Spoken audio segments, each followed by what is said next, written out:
Hey everybody, how's it going? Welcome to another episode of The Finishing Blow. Hopefully you guys are having a good week so far. This week we have a lot of cool footage to check out, as well as some really exciting news. Kicking things off with news that Scott Adkins will actually be on the Doctor Strange film. Now, nobody knows what role he's going to be playing or anything like that. We do know it's going to be martial arts heavy, and I really think that's really something amazing. It's perfect for Scott. I'm so glad that he's going to be cast in a high-profile film like this. I think it's going to bring a lot of people into the realm of Scott Adkins, and he can show off what he's capable of doing. A lot of awesome news is coming in relation to Scott Adkins. Of course, he's been doing Close Range, Undisputed 4, the Doctor Strange film, so it's going to be a really good year for him, and I'm so excited to see how he does and what everybody's reception is of him when they see him in bigger and better roles. Also, speaking of amazing roles, we also learned that Philip from Once Upon a Time in Shanghai is going to be playing the iconic Bruce Lee. It's a film called Birth of the Dragon, and we really don't know too much about it besides the fact that it's going to be revolving around a key fight that may or may not have taken place in Bruce Lee's life.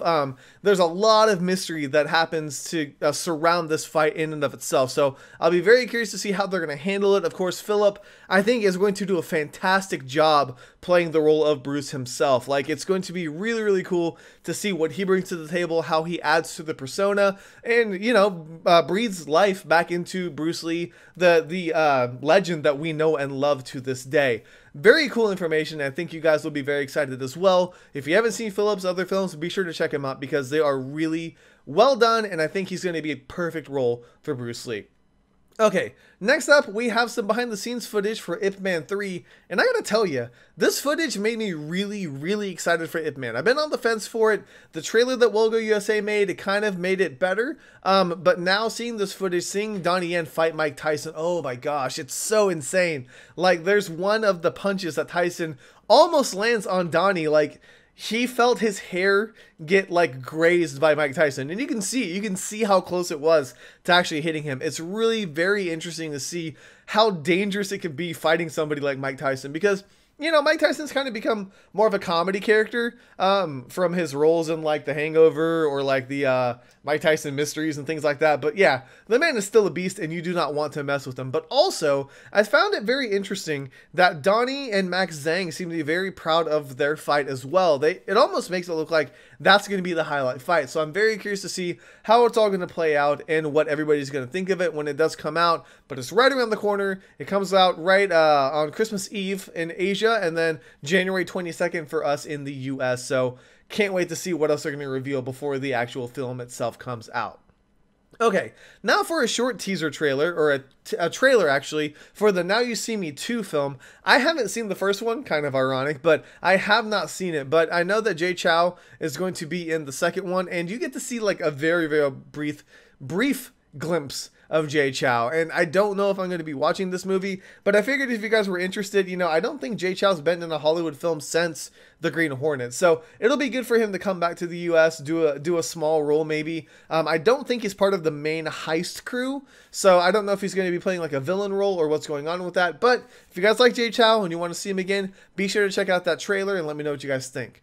Lastly, though, we also have a teaser trailer for The Gate, which you guys may remember had a Kickstarter not too long ago, and the teaser looks amazing. It doesn't look like Yayan's going to be in it, but Sesep from The Raid 2 is actually going to be in it now, and it looks sick. It looks amazing. I just can't imagine how a full-fledged show is going to be like this.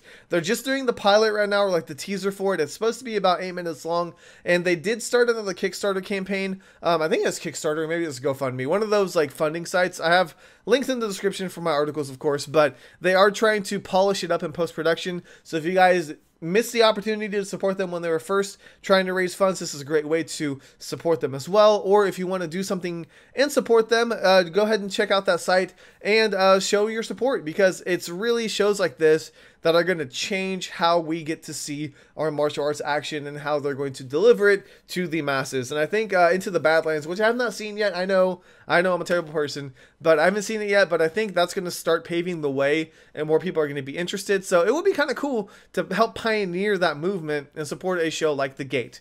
Okay. Lastly, though, we had a review for Close Range. Now, it's kind of awesome because we had the big Scott Adkins news, and I really wanted to watch this earlier, but I just didn't have the time to do it. But finally sat down, watched it, and I really, really did enjoy it. It was such an awesome film. Scott Adkins and Isaac Florentine, I don't think they can do any wrong right now. Like, ever since the Undisputed era, they've been just going at it, and they work really well together, and it's really cool to see how they can do different things.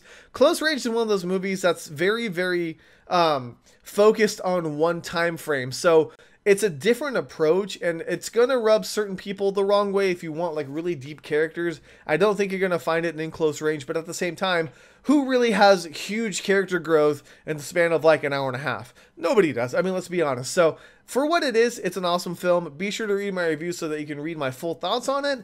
But that is actually all I have this week, and I feel like that went really quick because there's so many trailers and videos.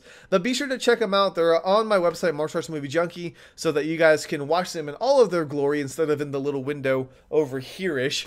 So be sure to give that a look, and I guess that's it. So hopefully you guys have an awesome rest of your week. If you guys are in the US, have a happy Thanksgiving. Don't get too crazy on Black Friday. It's going to be crazy enough. So stay safe out there, and I will see you guys next week. Thank you guys so much for watching. This is K Miller, and this week has been finished.